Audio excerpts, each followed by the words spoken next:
Syndicated presents Shep and Sean,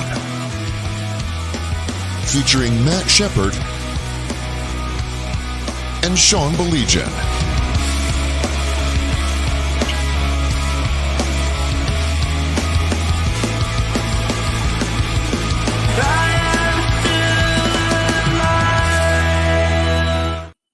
What is up? Ho-hum, another Lion-dominant victory. I'm getting so bored by it, Shep. It's just... I thought about that word. I did. I thought about that word a little bit. If you're another team, like I was watching with some people and they said, if you're Jacksonville, if you're a Jacksonville fan, how do you feel about this game right now? And then we were late in the third and I said, oh, they're not watching this anymore. They're out raking leaves. They're doing what the Lions fans did 10 years ago, right? You and I would have this conversation on Monday morning. What did you do? I gave up. I went and raked leaves. I went to the cider mill. I went and played with the dogs. I played catch with my kids. I went and grilled. I did everything but watch the game. I'm not going to take that approach anymore. I don't care if it's a blowout, Sean. I want to watch every single second of it and relish in it. You know what's funny, Shep? I made this comment on social media yesterday. I used the Uno reverse card. I really did. Mm-hmm. I was like, I don't think I've ever ran out to the cider mill with the Lions up by 25 points. Yeah. Yeah, but I saw your tweet. Yeah, I saw your tweet. Shep, I could. And it wasn't like, so before, if they were getting hammered in one of those road games, I'd just stay there. I might go swim in that, beautiful creek or something. I might bash my head against the wall. I might take a cyanide capsule or something. But I wanted to get home with my fresh bottle of cider. And all I did was miss a touchdown. That was it. That's all I did was miss a touchdown. And donuts. Don't forget the donuts. Come on. Exactly. Come on. If you want to fight, come on. I don't feel sorry for the Jags or the Titans or anybody else. The Dallas Cowboys, I don't feel sorry for any of them. We have been on the other side so many times in our lifetime, man. I don't know what to tell you. Sorry to tell you, man. All right, here's what I get. I don't know if you get the same thing. Why are you still scoring, and why are your starters still in the game? So my response to the starters is always this. There's 48 guys who dress on Sunday, right? There's 53 guys on a roster, 48 guys. You don't have a number two at every single position. You're going to have to play some of your guys, no matter what. That's number one. Number two, teams used to do this to the Lions all the time. Stop them, right? I mean, Detroit's working on stuff too. They're staying in rhythm. You got your ones against my ones. If I got something that I want to use and I think it's going to work, I'm going to do it. Why shouldn't Brock Wright catch a touchdown pass? Why shouldn't Jamison Williams catch a touchdown pass? It's up to you to stop them. I have no issue with it whatsoever. No, it's professional football, man. I'm sorry. This isn't a Sun Belt team getting hammered by Alabama in the second week of November or anything like that, man. I'm sorry. It just isn't. It's professional football. And get your shopping order. I don't know what to tell you. The Lions have bigger fish to fry. Shep, it's funny. I know you're a college fan as well. It reminded me of the days of the Big Eight yesterday as I was watching that. And when Barry Switzer would just roll through teams when he was at Oklahoma and hang half 100. They have hung half 100 on two teams this year and just missed two other times. It's fascinating to watch.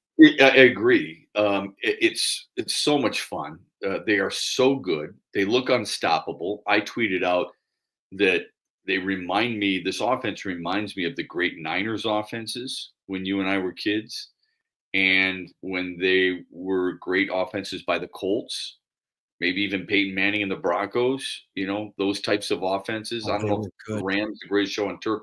It's pretty damn close. I don't think they have a weakness, Sean. I don't think the offense has a weakness at all. You got to give credit to the defense too, and I know Jackson was shorthanded. Here's the other thing that a lot of people ask me. It's quote unquote trap games.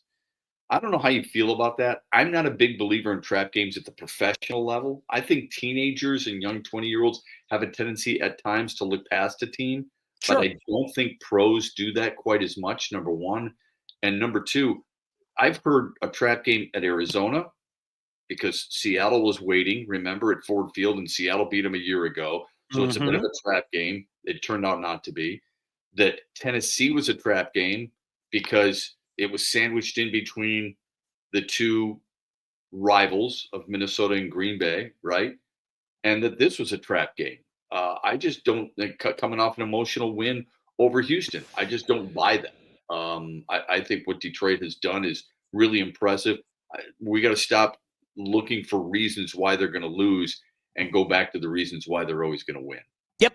That's exactly. I mean, and I get it. It's the National Football League. I don't even call it trap game, Shep. In the NFL, there are games every year that you just scratch your head.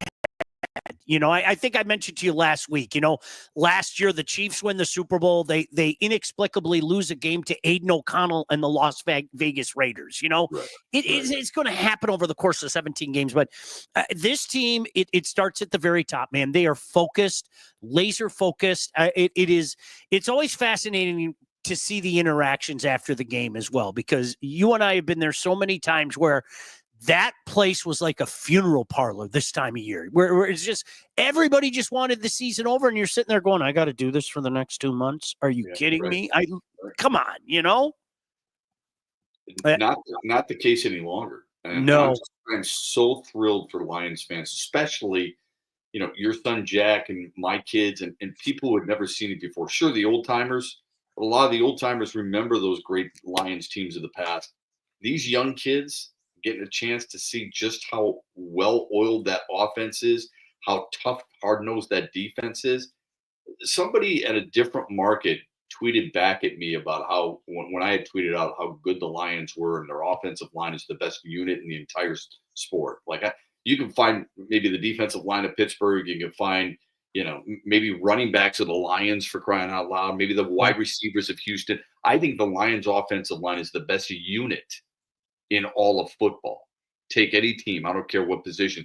And so this guy got a little. He's like, don't forget about the Niners and don't forget about the Eagles. And I'm thinking, wait a minute, the Niners have lost teams Detroit has already beaten, including Seattle last night.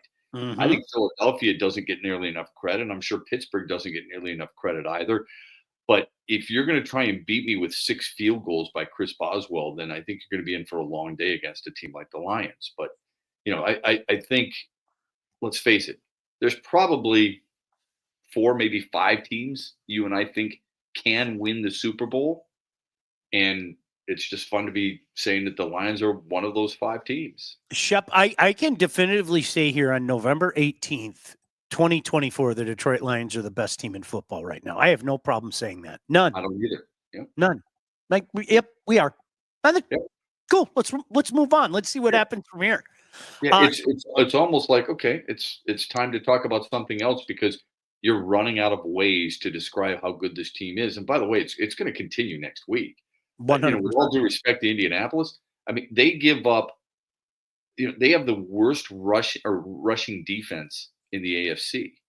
They gave up 37 points to Jacksonville earlier this year and lost to Jacksonville. And I know you can't play the A beats B, so B beats C and C beats A. You can't play that stuff. But Detroit is so focused. They are not letting anything get in their way. Aiden Hutchinson goes down, we move on. Taylor Decker misses a game, we move on. Alex Anzalone goes down, they're going to move on. It's amazing how focused this team is and how disciplined they are. My buddy Tom in London, Ontario said, good evening, guys. An awesome job calling the Piston game Friday night, Shep. I didn't get a chance to see it. I had my own broadcast that night. But you saw it really well. I want to get your take on the Pistons in a little bit. I do. Because thank you, Tom. I'm intrigued. I think a lot of people are intrigued. It's that's the way it is. Nick said, I think you guys need to discuss Brian Kelly. He gone. He said, kidding. It's Lions. Detroit could have kept scoring, but ran out of game. We've been there. Sean, I read an article. You and I, you do a lot of high school football during the season. You and I are going to do postseason too on FanDuel Sports. I read an article today that said or indicated that Bryce Underwood is going to save Brian Kelly's job if he indeed goes to LSU, which seems to be the case, as the number one quarterback and number one recruit in the entire country. I don't know if that's the case. I don't think it's a big deal that Brian Kelly lost his cool with some of his players. It happens all the time in college football, happens all the time in college hockey, happens all the time in college basketball. Okay. But the difference is that his team is losing and his team has underperformed this year, and he has underperformed at LSU. That's the reason they're making a big deal out of it. If you're going to make a big deal out of this stuff, just be consistent. All right. Do it with Nick Saban, who's arguably the greatest coach in any sport. Do it with Dabo Swinney. Do it with Kirby Smart. Do it with any other coach. Just don't nitpick. And I'm not a huge Brian Kelly fan, but stop with this. Oh my gosh, look at what he's saying to these guys. He's using the F word all the time to this guy when he's walking away from him, and he should be fired because of it. I got news for you, man. When they were challenging for SEC titles, he was doing the same damn thing. Absolutely. No, there's no doubt about it. And listen, at the end of the day, too, you have to remember where he's at. Okay. It is LSU. Their tolerance is about this thick. And if you don't believe me, ask Ed Orgeron. He had one of the most dominant champions I've ever seen. And that's not an overstatement. I agree. That LSU team was a machine. Mm-hmm. And a couple of years later, they buy him out. One of their own, a backyard boy. I mean, with that Cajun drawl and everything. And listen, you don't win. All of a sudden, he lost the locker room stuff. Yeah. It starts coming up, and it tells you that the sands of time are running out on you, BK. Right. Yeah, right. Go Tigers. Tim, our resident Packer fan, said, I want to make sure I get this in there. I know there's a rule about the number 3 quarterback playing before the fourth quarter. Is there still a rule about taking Goff out and not being able to put him back in? Yeah, that's a good point. And then he said, I think the Packers did with the Bears. I said it's set up perfect for them to lay an egg, and they just about did it. Wow. Tim, you know what you didn't count on, though? Like that ending was so Bears. That was such a Bear ending, and I love every second of it. It was just so Bears. What would you – I had this topic earlier today. What would you have done? So if I was Eberflus? Yeah. First thing is I don't let 34 seconds tick off the clock. No. Okay. I'm not saying throw the football. A 46-yard field goal is not out of the realm of possibility. I mean, it's not like we're going, oh, my God, I can't believe they didn't run more plays because they had to line up for a 52-yard field goal. What's the big deal about a 46-yarder? So I'm just playing devil's advocate here. Today, it's nothing. No, it really isn't. It's not anymore. So you say it's so Bears. I blame Eberflus too. What is it he should have done? You know what? I would have tried to eat a few more yards, put your guys in a better position. I mean, honestly, that's what I would have. I mean, 46 is still 46. I get it. It's not the 46 from when, we were younger, but it's still a 46-yard field goal. I would have tried to chew a few more yards to put my kicker in a better position. I really would have. I think I would have too. That said, again, I'm playing devil's advocate. Everybody in the Green Bay defense, all 11 guys look like they were in the box. Yep. You don't want to run outside because you burn probably too much clock, and there's a chance of, fumbling, of course. There's a chance of fumbling no matter what. You're not going to throw the ball. We know that. What's the big deal? Shouldn't his players be the one to blame? Let's say he tries to burn more clock, and God forbid he fumbles on the exchange, or the running back, DeAndre Swift, fumbles. What do you think people are saying? Right. They're going, you're right there. It's only 46 yards. Why not just take a knee? That's what they're saying, right? Larry Zonka and Joe Pisarcik, right? It's that kind of stuff. I mean, we'd be talking about it. Yeah. It's Herm Edwards scooping and scoring. Yep. This whole point is because they lost, and it's how they lost. And I get that you're blaming the coach, but maybe you ought to blame the players who were supposed to do the blocking. That's all. Yeah.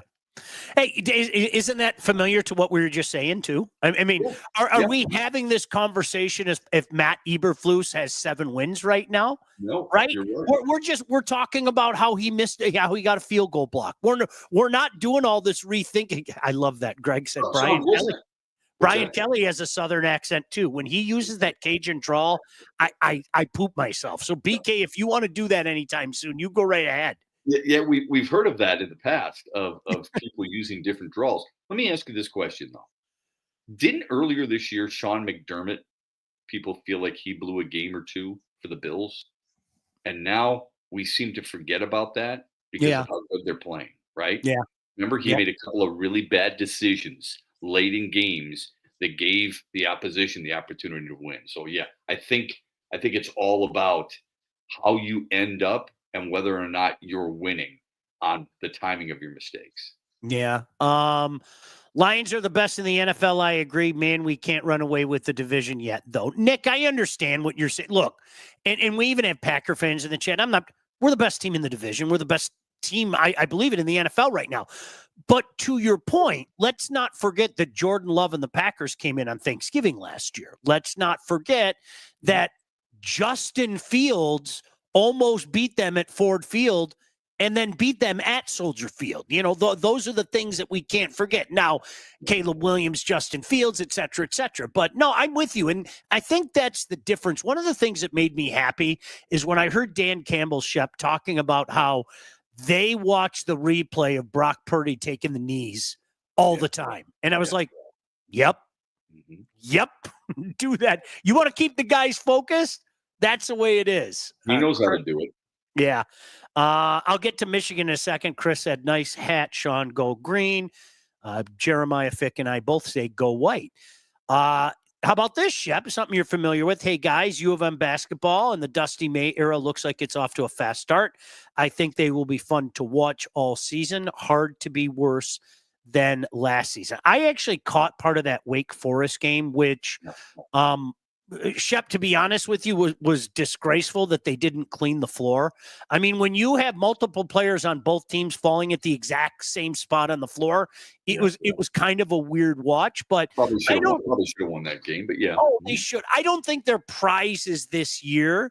But everything that I've read about Dusty May, I've never talked to him. I'm not going to pretend that I know him or anything. Everything that I've read about him, and certainly some of the stuff that I've seen so far, including getting some recruits, it sounds like it's headed in the right direction. Because, the last couple of years were a debacle. There's no other way to say it. Yeah, there wasn't guys were not held accountable, and guys were not fundamentally sound. I've had the chance to talk with Dusty May on a couple occasions. I felt like I felt about the hiring of Dusty May at Michigan, much like I felt like the hiring of Jonathan Smith at Michigan State. I think both men will bring their programs back to the center and where it should be, and they're going to be doing it because of their philosophy. And their philosophy, under Dusty May is fundamentally sound. Michigan State, let's build at the line. Those are two things that I think both those programs have been known for in the past and got away from recently, and now they've recentered themselves, and I like that. Yep, no doubt about it. They should be good. They should be good. They've got some good parts. They got a couple of big centers, 2 7-footers. I don't know if both will play in the NBA, but I think they've got some depth. And they've got different. I think in college basketball, it's really important to have a few things. First of all, multiple ball handlers. Michigan has that. Michigan State has that too. But you have to be able to match up with the opposition by going small and or big. Sure. And I think Michigan will be able to do that. Doesn't mean they're going to win the Big Ten and beat Indiana and UCLA and stuff. But I do think they're going to be greatly improved from a year ago. And they will be, middle of the pack. I think in the Big Ten is not saying too much. Shep, I want to get your thoughts in regards to the Pistons. Bill chimed in and said, how excited are we about the Pistons? Well, let's ask the guy who had a front row seat, called the game on Friday night for FanDuel Sports. Let me tell you about Legacy Partners first. Did you know that thousands of Metro Detroiters have already called Legacy Partners to get help with their home and auto insurance? Our friends at Legacy are one of Southeast Michigan's top independent insurance agents, and they provide a full-service, one-stop solution for all of your insurance needs, personal and business, large and small.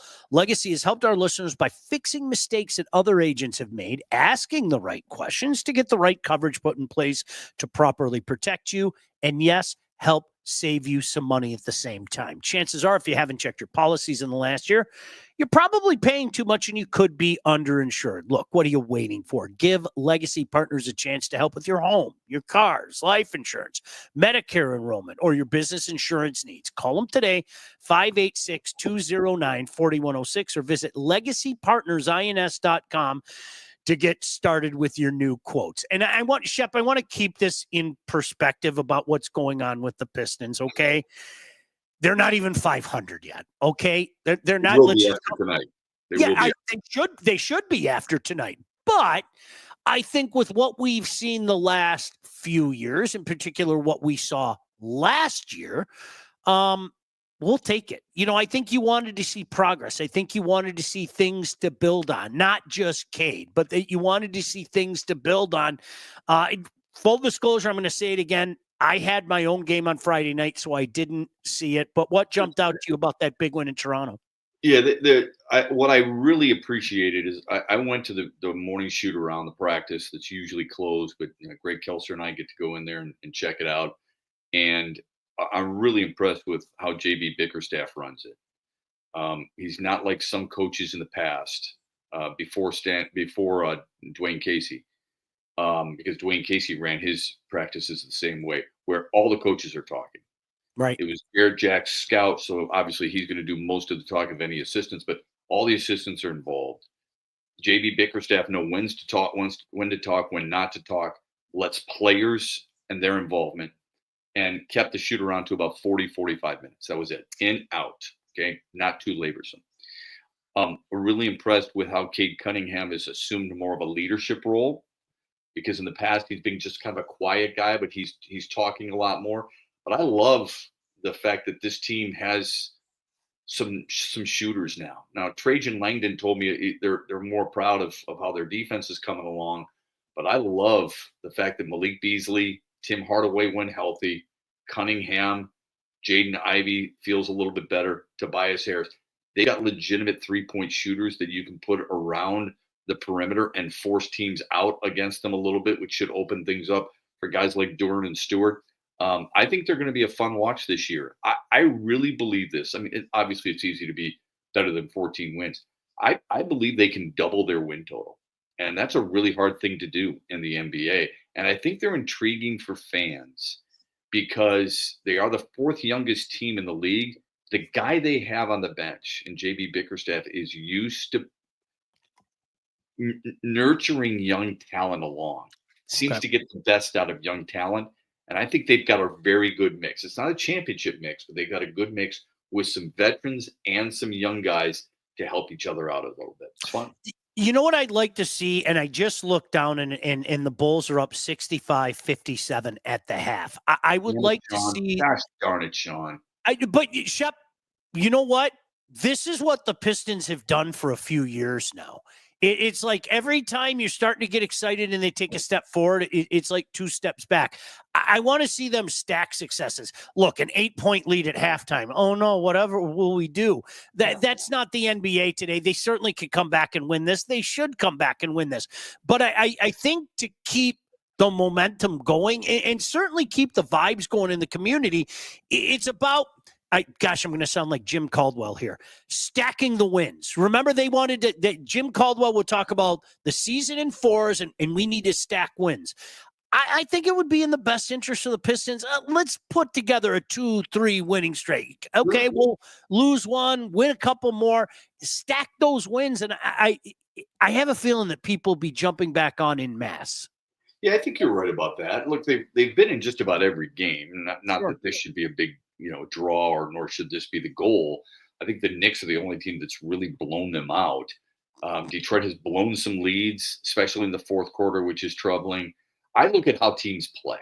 I don't always look at the end results unless it's Boston, right? I mean, if you're the Boston Celtics, end results matter, right? If you're Minnesota and Denver, end results matter. If you're the Pistons, I look at how they play. I think they're getting better. I think there's better cohesion. I think Cade Cunningham has been a much better distributor this year. I'd like to see him cut down on the turnovers a little bit, but he has fourth triple-double of the season already yesterday in the win in Washington. And his passing, he's not always looking to shoot now. He's looking to pass first. I think that's a big step for him. I really do. By the way, Shep, something that you and I were talking about just before we went on. Joe Mixon just took off on a 45-yard touchdown run. A minute and 58 seconds, 2 minutes and 58 seconds into the game. It's going well in Dallas. It's incredible. It really is. I mean, I know people feel like they have a lot of talent, and perhaps they do. Maybe it's all on Mike McCarthy. It kills me because this guy's won a championship. Mm-hmm. So you think he knows what he's doing. Jerry Jones feels like he built a championship, so he thinks he knows what he's doing. It's just amazing to me how quickly things can turn when players turn on each other too. And it sure seems like there's been a lot of that in Dallas this year, whether it be Micah Parsons spouting off, and I love him because I think he's a really good player, or CeeDee Lamb going nuts on the sideline more than once with Dak Prescott. There's a bad vibe there, right? Yep. Even from afar, you can feel it. Let me tell you about Lindsay Broadwell. When it's time to get yourself a new house, you're buying, you're selling, oftentimes both, you need to contact the right agent. We recommend Lindsay Broadwell. There she is. Your house is probably the biggest investment you will ever make, and that's why you need a pro. Lindsay grew up on the mean streets of Northville and has expanded her team all over Southeast Michigan. She's an expert in all facets of the business, and when it's time to move, Lindsay and her team will make sure you get the most out of your house and everything goes smoothly when finding your new home. Buyer, seller, first-time buyer, doesn't matter. Make sure you contact Lindsay at BroadwellHomes.com. She'll help you with everything from start to close. Licensed realtor at Real Broker LLC. Start your search today at BroadwellHomes.com. Nick said, I know you guys will get to this eventually. Pistons had the Iyer fans last year. Now it's the Wings this year. I'm seeing a lot of fans not happy with Yzerman. I know we say needs 5 years, but I see a lot of frustration. Hey, listen, guys, all bets are off in my mind this year. In my mind, and I said it 1,000 times, don't expect anything in the first 5 years. That clock started. And this team, I'm going to say it again, and I think if you got a mic in front of Steve Yzerman, he would say the same thing. This team isn't close to competing the way that Steve Yzerman said he wanted them to get to, that point. We talk about this a lot, when you say all bets are off, what does that mean? What are the changes that you could see coming in order for this team to get where you think it should be? Well, I'll tell you what I mean by all bets are off. It's open season. I mean, when the clock started now, and it's open season, and people are going to take their shots at Steve Yzerman, and people are going to take their shots at Coach Lalone, and they're going to take their shots at the roster construction and the pieces on this roster that, quite frankly, don't belong on this roster. And they should. They should take their shots. And that's what I mean by open season. I mean, point blank. And say what you need to now. I mean, when you're talking about over 5 years, man. And this is where this team is at right now. And this is not an excuse. This is reality. You're seeing a lot of other teams go through that right now. You're seeing Montreal go through it. You're seeing Anaheim go through it. You're seeing Buffalo go through it. Ottawa go through it. Teams that we all thought in the last couple of years. New Jersey is an exception. I think everybody knew that New Jersey was going to take a step up this year. Shep, I've been pounding this for a few weeks. I'm going to say it again because they're only getting worse. They're now tied for last in PK. And I'm sorry, that's inexcusable. That's inexcusable. It's 66%.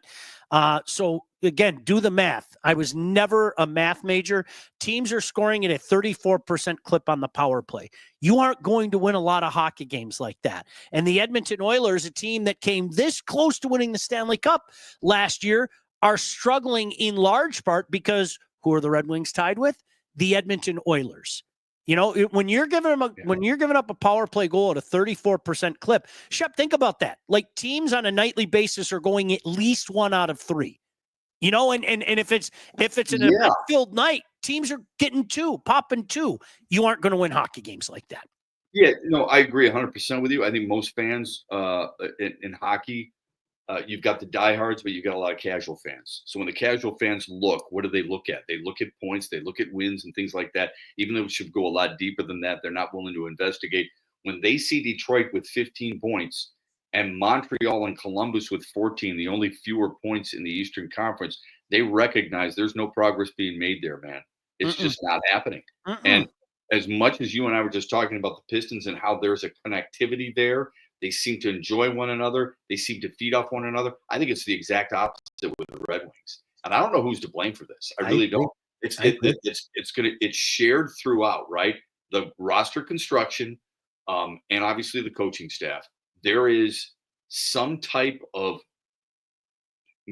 disconnect with a lot of these players. And I am so tired of hearing and reading this one stings. No kidding. They seem to all sting, don't they? Then stop it, okay? Put mud on it, get out there, and finish it off, because they don't seem to be doing that very well right now. Nick said, I like when you guys throw random things like this. Seriously, appreciate it. Nick said, most disappointing NFL team, Dallas, Frisco, or Cincy? I think the answer is easy for me, Shep. I'd go Frisco. Me too. Yep. I think Cincy's – look, Joe Burrow has been unbelievable. If Cincy's winning, Joe Burrow's the leading candidate for MVP. He leads the league in touchdowns. He leads the league in passing yards. He's been sacked 26 times, which is not 41 like Caleb Williams, but he's had a really good season. Jamar Chase has had a really good season. But, man, they have, for some reason, they are snake bit. They can't beat certain teams, and their defense has given up way too many big plays. San Francisco, and I get it, okay, they've had some injuries. Bosa gets injured yesterday. Christian McCaffrey was injured for a while. But remember, Jordan Mason was really good for a long time, helping them. Just ask anybody who owned him in fantasy like me. I think San Francisco, based on what was expected of them and based on their division more than anything else. Seattle is just Rams are just Cardinals are just and yet San Francisco seems to struggle mightily. I agree with you. I think it's the Niners all day long, twice on Sunday. Brandon said earlier, I wanted to give you some love, Shep. He loves hearing you. He misses hearing you every night. And he also added, I was just going to say, if Cade could cut down on the turnovers. Bill said wings and Sharks must win. I'm going to stay up for that. Todd said talent or coaching. If it's talent, isn't that bad management? It's both. And let me tell you why it's both, okay? If you are going to sell people on doing it the right way, and what a player was a year or 2 years ago, then I think fans are well within their rights, okay? Especially for some of the people out there that are writing future checks for some of these guys to say, why hasn't Lucas Raymond got to that level that everybody said he was going to be at? Why hasn't Mo Sider established himself as a Norris Trophy type candidate, right? They're both making $8 million a year. Your cap, because in the NHL, because you have a cap, when you've got Larkin, Sider, Raymond taking up a large chunk of that cap, that's $24 million plus between those three players. Then those guys must perform. You want the cash? That's great. You feel like you've earned it? That's fine. But then go out and you got to continue to earn it, right? And I would say two of the three have not. Larkin has. Now, you and phenomenal. Dylan Larkin's been phenomenal this year. And I don't use that word lightly, Shep. Yeah. He's been I think he's been great. He's been great. I don't use that word. He has been great. Their first line has been really good. Everybody else, they feel like it feels like they're just towing along. And it's really bothersome. I don't know what you do to have to put a firecracker in their ass to get them to be better. I haven't seen I'm not joking. And it's not like I'm watching every shift, okay? So, maybe a guy who's watched every shift can say, I haven't seen Mo Sider take a step in 2 years. Seriously. I thought 2 years ago, oh my gosh, this guy's going to be so good. And that's usually the way development is. And honestly, Shep, I'm not saying that he doesn't belong in the league or anything like that. But to your point, is this guy an elite guy worth that $8 million mark? The answer is no. And Lucas Raymond, the way he played last year, remember when Larkin went out, and especially that last week of the season where it just seemed like every night Lucas Raymond was arguably the best player on the ice. Where's that guy? Where is he? It's really weird right now. And if that's the case, Sean, how do coaches or teammates get that out of them? How do they get it back? You're right. I don't know the answer to that. I really don't. And the reason I ask that is because here's what you and I hear from players and coaches a lot, and you and I agree reiterate it, and I don't think it's wrong. I'm just telling you, I think this is what we reiterate. The best teams are players led, right? Mm-hmm. They're led by players, not by coaches. I don't care what sport you are, it's player led. If the Red Wings are player led, who's doing the leading, and why aren't they doing a better job as a leader? Yep. That's what I wonder. Now, maybe they're not player led. Maybe it's coaches led. Yeah. So therein lies a problem too, don't you think? Uh-huh. I'm going to say it again. I'm not one of those guys. I don't like seeing coaches get fired. Shep, in our business, we see people get fired all the time. It is not an easy thing, man. I like Coach Lalonde. I think he knows he's a dead man walking. Honestly, I don't know how much longer it continues. We'll see. We'll see. If you win a few games and things change. Then I'm going to make a pretty strong statement here, and you can disagree, and that's fine. But we can have a discussion about it. If that's the case, Steve Yzerman gets one more coach. That's it. Because I'm tired of seeing the failed goaltender experiments. I'm tired of feeling the failed second, third, and fourth line experiments. And I'm tired of hearing how this is the coach you want to bring up. He's the perfect remedy for what we have in line. Go get yourself an established guy and have this guy come in and be a difference maker. It can't be all just one guy. And I don't think Steve Yzerman's like that anyway. Look, yesterday, Doug Peterson, or earlier today, I should say, Doug Peterson had a really good line for the Jacksonville Jaguars. People were asking him about coaching changes. And he says, you really run into a dangerous situation when you start talking about who's going to lose their job and when you start pointing fingers. If you want to start pointing fingers, point fingers at me first. Now, that may get him fired. Who knows? And I don't know how many points he wins with his assistant coaches and with players or members of the media in general. But he's right. No matter how you feel about him, he's right. The head coaches, that's where it starts. Well, guess what? It also starts with the general manager. The general manager has to give them talent. No great team, no team that wins anything. I don't care if it's a division, a conference title, or a Stanley Cup. You don't win without talent. Does this team have, in your mind, good enough talent? You told me at the beginning of the year you thought they would have some pretty good talent. Not sure it was enough to make the playoffs, but right now you're shaking your head vigorously like they don't have enough talent. That's on the guy who put the roster together. Yep. Shep, I'm going to say again, we all work under the assumption, and go back to all those teams that I mentioned, Anaheim, Ottawa, Buffalo, Montreal, Detroit. We all work under the assumption that the young talent is going to go like this, that year 2 will be this, year 3 will be that, year 4 will be that. And if it isn't that, then we've got a problem. If Cole Caulfield does it, that's great. But if player A, B, C, and D doesn't do it, we've got a problem. And the same thing could be said in Detroit. If this guy elevates his game, well, that's great. Good for him. But if this guy, and this guy doesn't elevate his game, and I think that's where the Red Wings find themselves right now. Yeah. What do you always say, Sean? It's not linear. Mm-mm. Just because the team won last year a certain amount of games doesn't mean they're automatically going to win more games the next year. It's the same thing with players. Yep. I don't know what has transpired with Raymond and Seider and even a guy like Joe Veleno. I mean, Joe Veleno is a first-round draft pick. And for crying out loud, can he play more than just the fourth line? When are you going to elevate that game, okay, if he's that talented? Okay? I don't – why lock him up for an extra 2 years if you think he's just a fourth-line guy and you can find a lot of those guys? Because he doesn't do anything really great, right? So it's not linear. What has happened with those two players specifically who are supposed to be stars? You're paying them like they're going to be stars. DeBrincat, Larkin, Raymond, Seider are supposed to be your best horses. They are not your best horses. At least 2 of them are not. At least no this year. doubt. All right, listen, let's talk about the Wealth Advantage Group. If you're ready to take charge of your financial future, you need to talk to those cats right there. The Wealth Advantage Group, located in historic downtown Northville, owned by those two brothers, the Handsome brothers, with over 20 years of industry experience. They understand that your financial goals are as unique as you are, and that's why they offer personalized expert guidance to help you navigate the complexities of financial planning. Now, whether you're saving for retirement, getting ready to sell your company, already in retirement, these guys can and will help guide you through every step of your financial journey.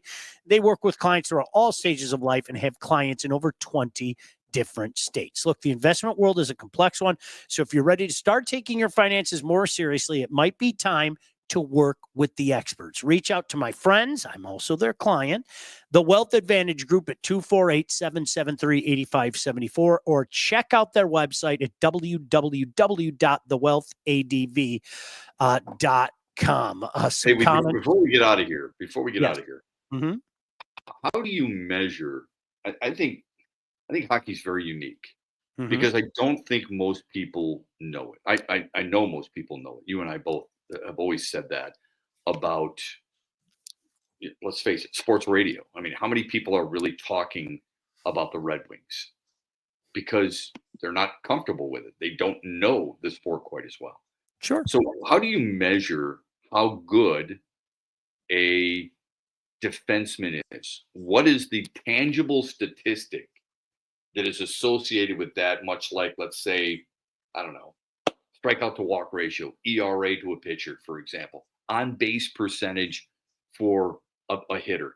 Give our audience an opportunity to really what you would dive into, because for most people, I think, Sean, most people, maybe the naive fans would go, oh, plus minus for a Mo Sider, who's a -2. How do you judge that? I think that it's kind of unfair, and I'm going to cite my favorite player ever. Larry Robinson has the greatest plus minus by a million in the National Hockey League. Okay, it's not. I can't believe I'm disrespecting the fine name of Larry Clark Robinson. I don't think that's a fair barometer. And I'll tell you why I don't think that was a fair barometer. He played on a team that was an absolute wagon in the 70s. And those numbers just went like this and went like this and went like this. A lot of times it's not a particular player's fault if he doesn't have a great surrounding cast around him, the plus minus. So I think sometimes, Shep, you know this, the numbers don't always tell the tale. I was talking to somebody last week. There's a kid that I think is by far and away the best player in Michigan high school hockey, a kid that goes to Heartland. And I said, if you're looking for his name amongst the scoring leaders, you're not going to find it. You aren't. You're not. He's not going to be that guy that puts up 71 points in 26 days or something, 26 games or something. And you know why? Because more often than not, he's going to be back behind a play, facilitating in the background, and maybe not getting a point, but playing a 200-foot game. To me, I look at a guy, Shep, as how he takes care of his business in his own end, first and foremost. Is he a liability in his own end? And in the National Hockey League today, whether we want to admit it or not, and this is what pissed me off about Ken Holland not taking Hughes in the draft, I saw that kid. I told anybody that would listen, Shep, I saw that kid. He was the prototypical and is the prototypical defenseman in the National Hockey League today. In today's game. Yeah. I called some of his games at Michigan. I couldn't believe they didn't take him. My youngest son is good friends with some ex-college hockey players and at high level. Okay. And he says when they talk about him, one of those kids, by the way, now plays in the NHL. And he said, those kids said, the best player I've ever played against? Absolutely Hughes, for sure. It's his skating. It's effortless. I'm serious. I'm not trying to be a nerd. The next time Vancouver's on, watch him skate. It's beautiful. Like honestly, I almost want to see him have some music playing and he can do one of those little fruity figure skating things, because a kid probably get a medal at the Olympics, right? Yeah, who are the best skaters ever? They believe it's guys like Paul Coffey, right? Mm-hmm. Mm-hmm. Mike Gartner, right? Mm-hmm. Correct me if I'm wrong. I love the way Pavel Bure was shot out of a gun. Yep. I loved watching him skate. I love watching Connor McDavid skate. But yeah, I mean that's who he is. I mean this kid he's unbelievable. But yeah. Anyway. A couple comments. Bill wants to know: are you guys calling the MHSA football finals this year? Yes, we are. What divisions do you have, Sean? We have 3-7 Grant Perry, former Michigan Wolverine and 3-time state champion at Brother Rice. We're doing Division 3 and 7 on Saturday morning and afternoon. Good. I am doing 1, 2, 5, and 6 with Rob Rubik. So this will be my 28th straight year. Good for you, high Shep. school football. I love it. I'll see you there, buddy. Yeah, I look forward to it. I'm looking forward to it. It's a labor of love for all of us because it takes, as you know, an incredible amount of preparation. But we all know the schools they've got their DVDs rolling. So you like to tell as many stories as we possibly can about the community and about the teams. I'm super excited for all of them. So can't wait. Sean, in light of the Bryce Underwood saga, can we get an update on Milky Waters? Bill said Milky Waters is my porn name. Brandon said he's the finest 6-star player in the country. I think he's waiting for some more Nike money. I have a feeling he'll stay in the Great Northwest, the first 6-star recruit, Milky Waters. Looking forward to it, man. I got to look him up again. He was phenomenal. Hybrid defensive end quarterback. Who knew? Who knew? Kika Lama Francis. That's who I look at. Shauner is a fruity figure skater Olympic judge. Listen, Bill, no joke. You guys have probably heard me say this. I got more crap for this than you could shake a stick at. I am fascinated by them. I watch figure skating every Olympics, and you can laugh at me. You can rip on me. Say whatever you want. I don't care. Watching them do the things that they do on skate, Shep, you could take a stick and give me a Mickey Redmond BC two-hander in the back of my head. I couldn't do that stuff on accident. You know what I mean? You drop me from some of the stuff they do on skates, I just sit there and go, how the hell did you do that? It is fascinating to me. I'm serious. And people have ripped on me for years, but I love it. I'm not going to rip on you. I just can't relate to what you're talking about. That's all. All right, let me talk about All About Catering. All About Catering LLC is a full-service caterer, graduations, weddings, bridal showers, corporate events, anything you need catering for from 25 to 4,000 people. All About Catering can and will take care of you. Customer service and satisfaction is their number one goal. So do not sweat your next big event. Just go to allaboutcateringllc.com. Get a hold of Rick, check out their menus and all their 5-star reviews. Call them 586-731-1398 to get your event started. Now, Bill, all jokes, I'm not joking. I got crap for it when I was on the Fan. I got crap for it when I was on 961. I'm fascinated by. I just sit at the television and go, "How the heck did you do that? How does your body bend like that, dude? What the heck's wrong with you? You know?" I'm laughing at Nick's text to us. The Trump dance. Nick says, I bet a figure skater does the Trump dance in their routine during the next Olympics. Jeez.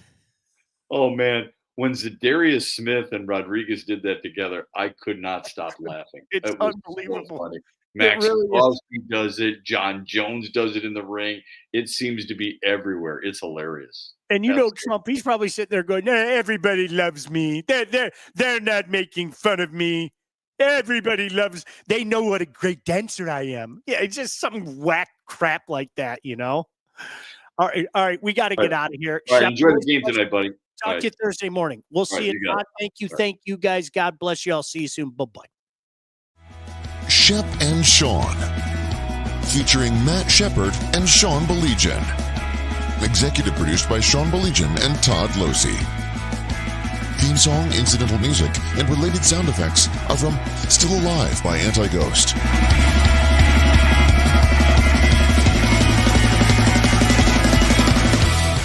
Engineering, mixing, and graphic design support provided by the Unsyndicated Podcast team. Don't forget to like and subscribe on all your favorite channels. While you're there, be sure to rate and review the podcast. Call the Unsyndicated hotline at 248-237-3257.